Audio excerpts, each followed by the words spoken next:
My name is Taylor Clark, and you're listening to the Fabulous Journey podcast, where I document my journey from walking on fire with Tony Robbins to sitting with Gary Vee on the Ask Gary Vee Show.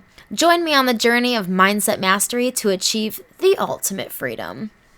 I'm really excited to be finally starting a podcast, and it's taken me a quick minute to actually figure out what I wanted to say in my very first podcast, because it's kind of gonna get the ball rolling. And I thought the perfect place would be to start with how I even started the Fabulous Journey. And the Fabulous Journey actually started in 2015. I wanted to create a new platform for myself to document, funny enough, what I was doing at the time was I was going to study abroad. And at the time in 2015, it was harder to communicate back and forth with family.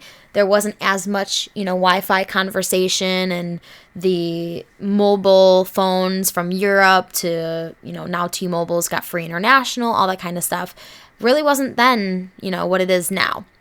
And so I wanted to create a blog and have my family be able to read it to know what I was doing studying abroad, so that I didn't actually have to call or text them every day or week and let them know what I was up to. So it was my version of giving me a little more freedom and disconnecting while also keeping everyone in the loop back home. And after going round and round, with names of what I wanted to call this blog, and, I had big dreams and plans to be a travel blogger and all this stuff, I ended up coming across the Fabulous Journey. And the funny thing was, when I was choosing names, the thing I wanted to make sure was it was something that was available on all platforms. I wanted to be able to have the URL domain name. I wanted to be able to have an Instagram handle for it. And those were kind of the only two I needed. And the Fabulous Journey was available. I was kind of shocked because it seems like such a great name. Why didn't anyone have it yet? And it just kind of stuck for me. So the Fabulous Journey actually started 4 years ago when I wanted to study abroad and document what I was kind of up to. So that's how it started. And study abroad and travel in general has actually changed my life in good ways and teaching me the most painful lessons I've ever experienced in my life also happened while I was traveling. And I'm going to dive into a lot of that because I want this podcast to be something where not only am I documenting audio here for all of you listening to the podcast, but also video for the people who are more visual like me. I like to watch podcasts. And I don't know if it's because I'm more of a visual person or because I'm able to capture the emotion better when I see the person actually talking. So it'll be on all platforms that I come up with, but I want to have every audio journal, I guess you can say, every podcast to have an underlying lesson of something that I have either experienced, witnessed, gone through that was a major decision moment, a major life-changing, altering moment for me, and something that other people can learn from. So I'm going to dive right into it. Travel for me is more than having a bougie vacation or, getting that relaxation kind of time. Travel for me is something that is life's best education. For me, I've learned more from traveling than I have in my bachelor's of business degree. So when you put that in perspective, and I know some people are going to be like, well, you're lucky you were able to travel and study abroad and all that stuff. If we're being real, my semester abroad was actually cheaper for me to attend a school in Europe than it was to stay at my university back home in the US. So for all those people out there who are in college right now, and you've always wanted to study abroad, but you never looked into it because you thought it was too expensive, I'm here to tell you, it's actually cheaper. And there's so many scholarships now for schools to study abroad in Europe. And that's the only continent I've ever looked into when I was studying abroad. But I'm pretty sure South America has some crazy, inexpensive programs as well. So there's definitely options for you to either get a full ride studying abroad or heavily subsidized through scholarships. But anyway, getting off topic, you'll notice that's a common theme for me. But travel is life's best education, and I can speak firsthand from that. And, it's kind of crazy. I'm about to tell this, to the world because it's very vulnerable. Another thing that you're going to find in the podcast is I'm going to be extremely real, raw, and relatable. There is no holds back. If anyone needs, or wants questions to ask me, I'll probably answer them full-fledged. And many, many, many lessons I learned while studying abroad and traveling. I studied abroad twice. So my first trip was Milan, Italy, in the spring semester of 2015. And it was a very pivotal moment in my life. I went there for about 5.5 months, so it was a long semester. And the biggest lesson I learned, I'm going to tell first, because it's the most emotionally charged lesson for me.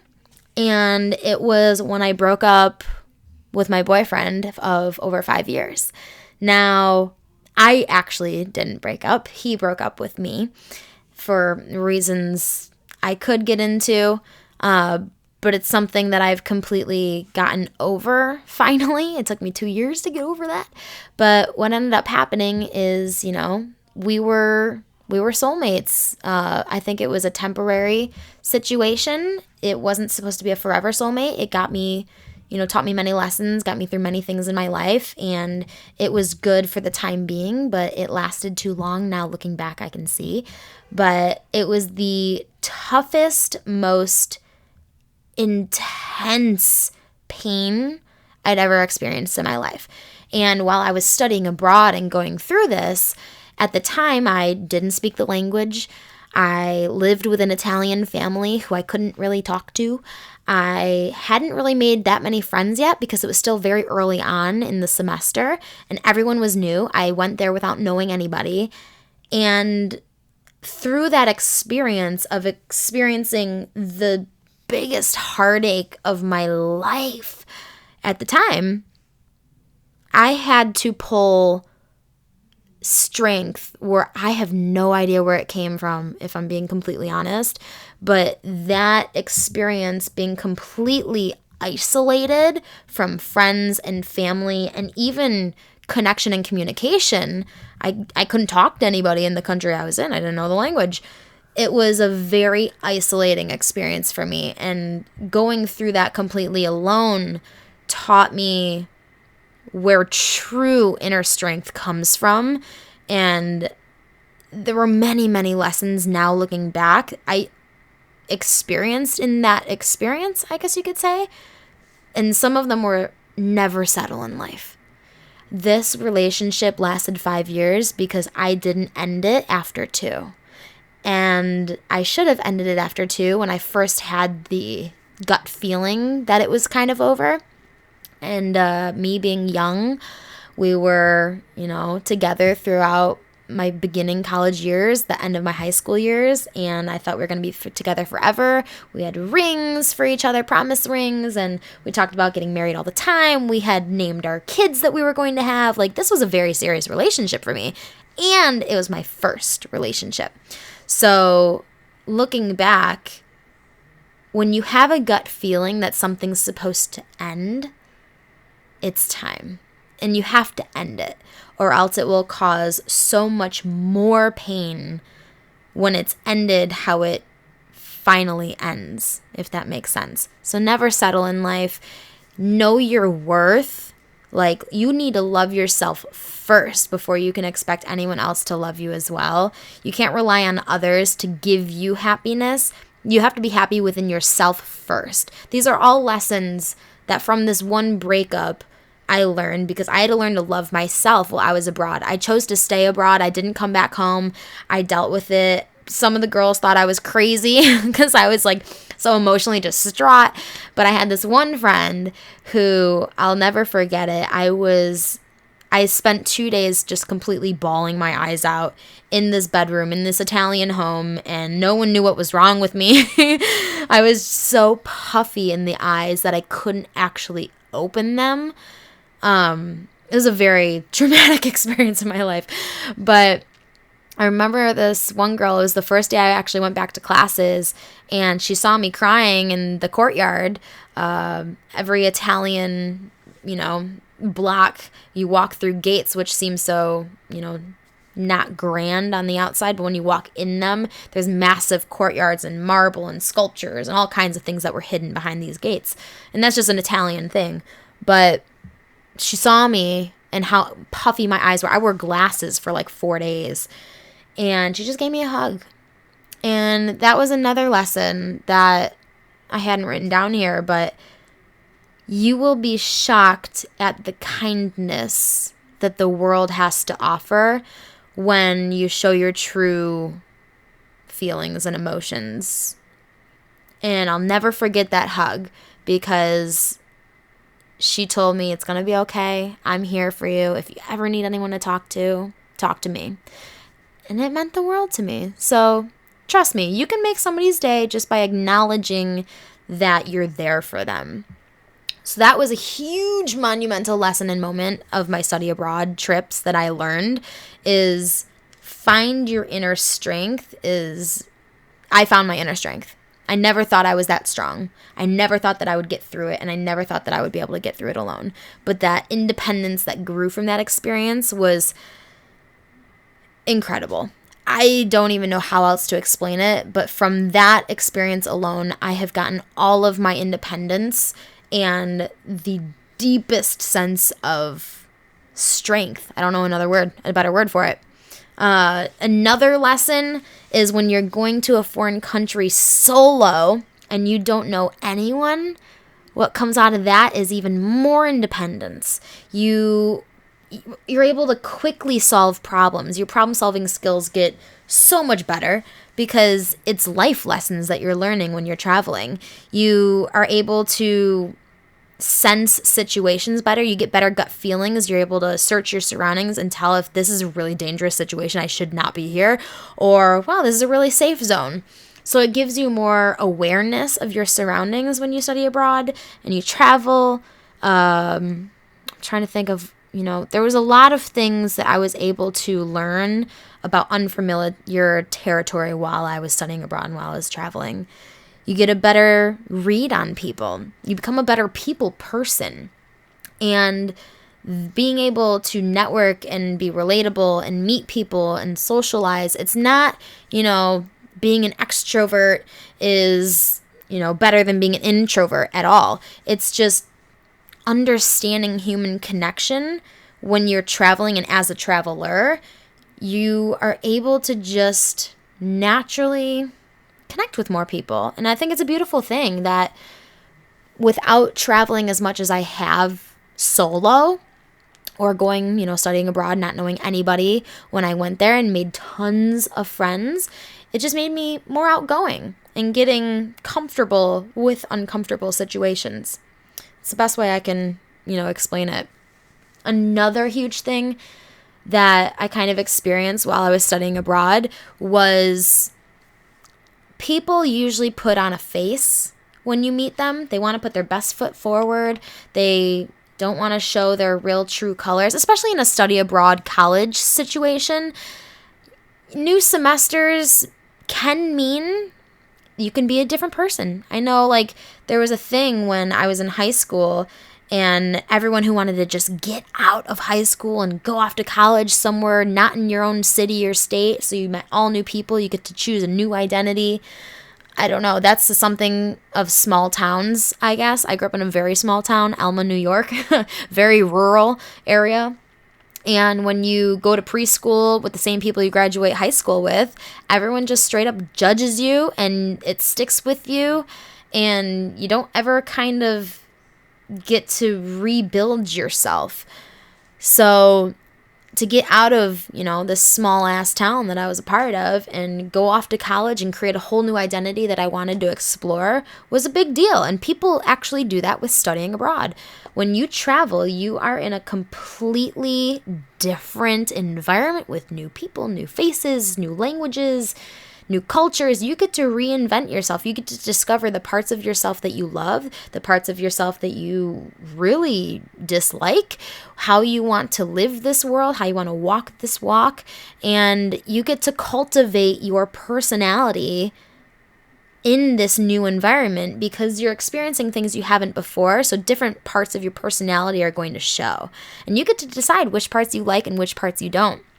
Another aspect to this is when you're studying abroad in that, school, college environment and, just traveling in general, you're going to meet people who are not as open or put up a front and put their best foot forward, which is natural.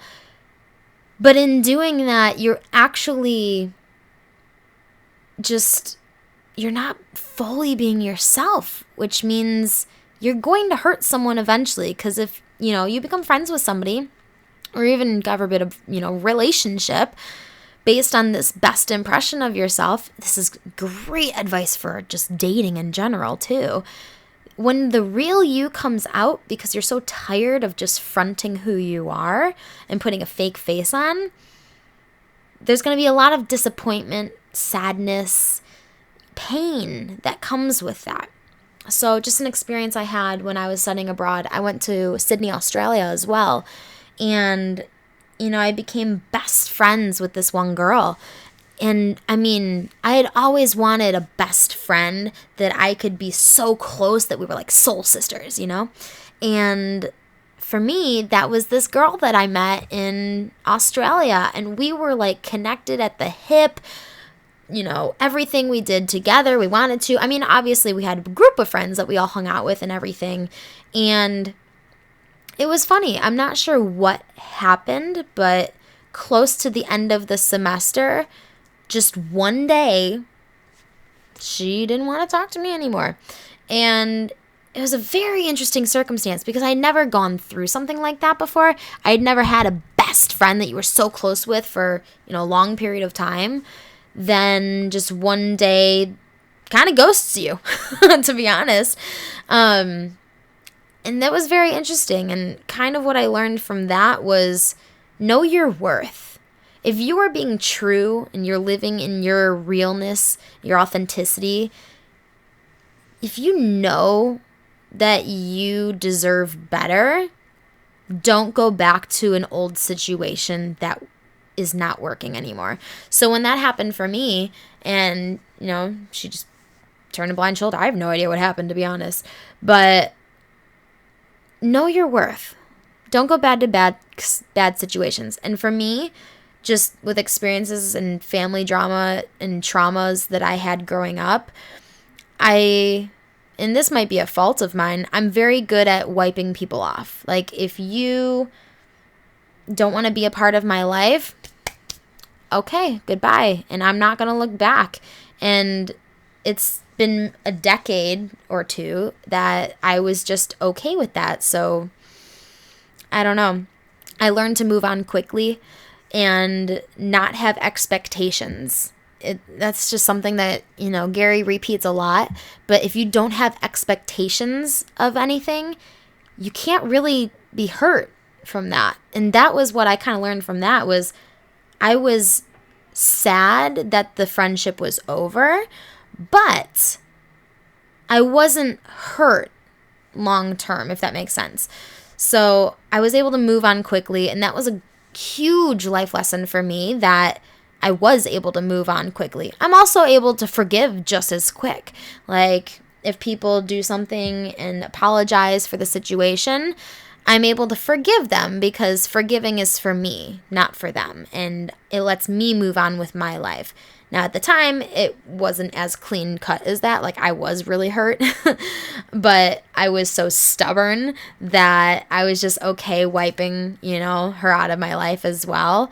And, that semester ended on kind of a sour note for me. I'd made all these friends, and because of that one friendship that ended, I kind of disconnected from everyone else as well because of the pain that I was feeling. And, I don't even think I said goodbye to them when I left that semester. All the guy friends I had, I said goodbye to them. But yeah, it was a very interesting, situation. But, I learned to brush off the small stuff. Don't hold on to anger. Don't let it linger in your mind, because that feeling and that pain will just fester and stick with you, and it'll limit you from being able to move on with your life, essentially. Another thing that was a huge lesson for me when I was studying abroad, when I went to Australia, I had this awesome friend, Ray, and we always went out to eat together. Like, I wanted to try a new food joint. We were food buddies. It was amazing. So have fun, but don't binge, because I went into that semester so healthy. Like, I was feeling fit. I was feeling good.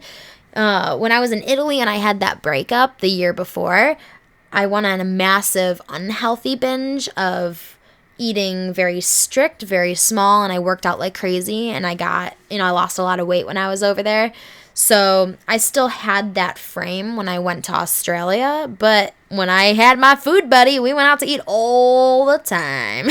And let me tell you, I gained like over 20 pounds while I was there. So the freshman 15 I never had, well, I got that and then some in my very last semester of college. And it was the heaviest I'd ever been in my life. Oh my gosh, it was bad. I let myself go. I attached happiness to food, which caused me actually to feel depressed inside, and it let my lack of self-confidence that I had show on the outside in like body form. So, just looking back at it, having fun is essential. You need to make memories, have a good time, laugh, but don't binge, because binging is actually a habit that is unhealthy, caused from pain, and it'll show. And that's just something that has always stuck with me is, if you have pain inside and you don't heal it, it's going to fester into something more. And for me, with the emotional drama of losing my best friend and, felt this new love of food, I just went out to eat more, and it just kind of festered into what it was. So I've definitely learned binging is a sign to reflect on what is actually going on internally. The biggest lessons I've ever learned were all in self-awareness, and it kind of started my journey of self-awareness when I was traveling, really deeply looking into myself, because when I traveled, not only does it bring out people's truest selves, their personalities, traveling always finds a way to bring out who you really are, or just the worst part of yourself, because we all have multiple personalities, and that's not a bad thing. Everyone's got different archetypes of who they are, and I can be a warrior in one minute that I have to be a leader in another, a friend in another, a sister in another. And they're all me. And you just have to know that it's okay to have multiple sides of who you are. But something about travel just brings out the worst ones. Like, if you got demons and you got pain and you never dealt with that, you're gonna deal with it when you travel. So for me, traveling also has widened my perspective in every aspect. And what I wrote down here, in this lesson of travel is widening your perspective, you just become more knowledgeable. You learn things when you travel that you never knew before. You become more compassionate.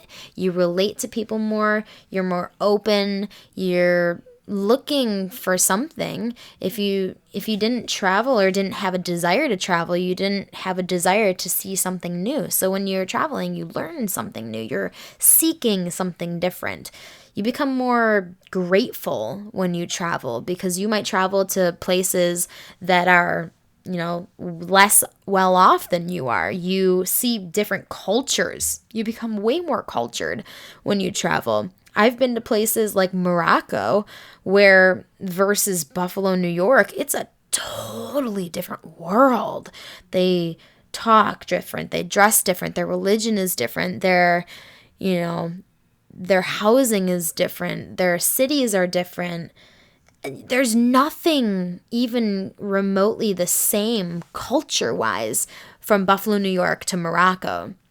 So you become more cultured, you learn different ways of life, which also relates back into compassion, and gratitude is a huge thing that you get when you travel, especially to places that are unlike your own situation, your own housing and everything like that.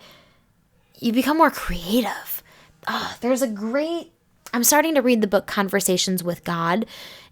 And for anyone who really knows me, I'm not a religious person, but since starting my journey inward and more self-development and personal development, I've become more spiritual in the sense that I love learning about different religions and the different beliefs and where they come from and what they mean and the philosophy behind things.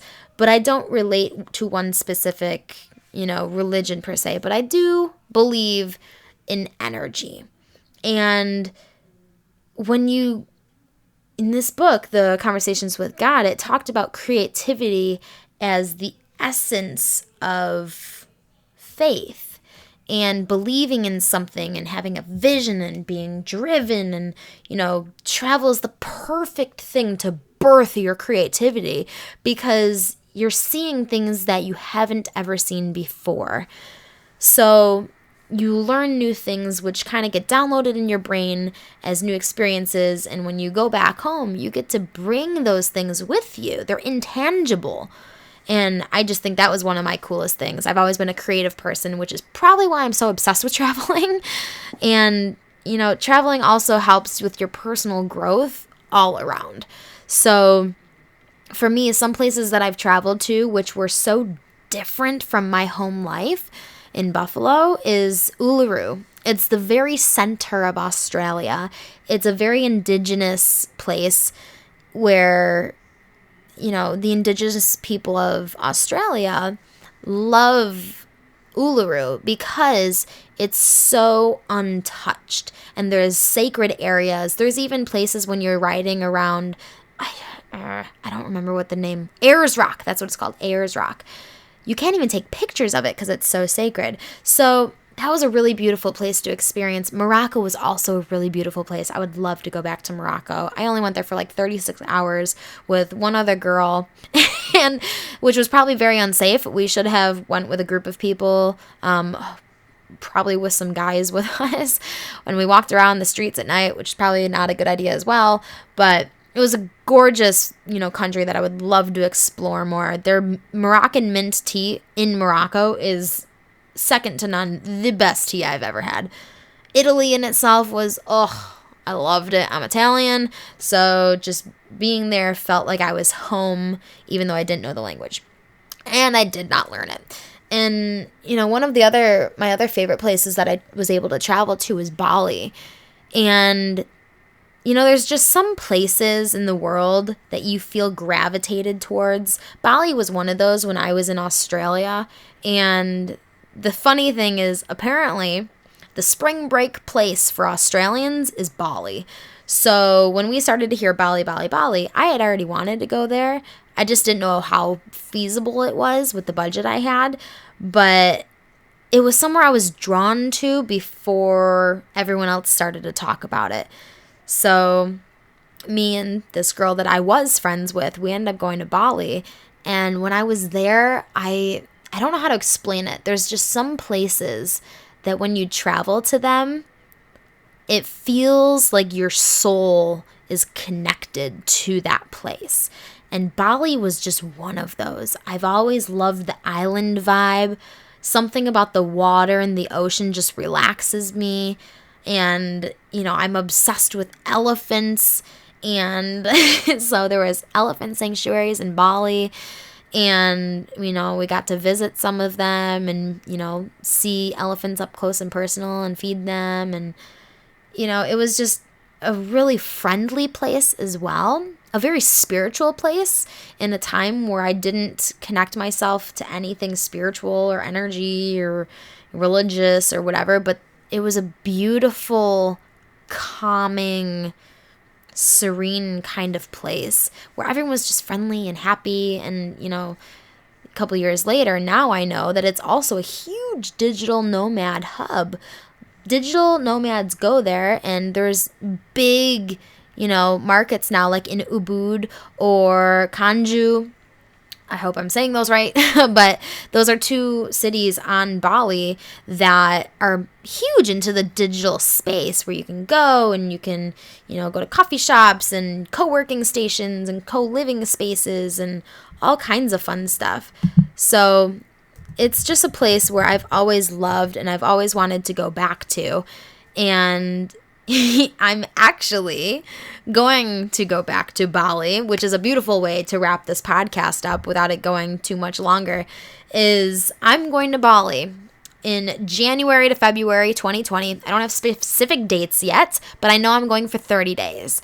And I want to dive deep into this culture of Bali because it's one of those places where I know that it will give me more answers and development within. Self-awareness is the key. It's the foundation. I'm telling you, I believe in it so strongly that self-awareness and personal development is the key and the foundation to building a life you always dreamt of. Without figuring that piece out, you really aren't going to get and maintain what you want in your life.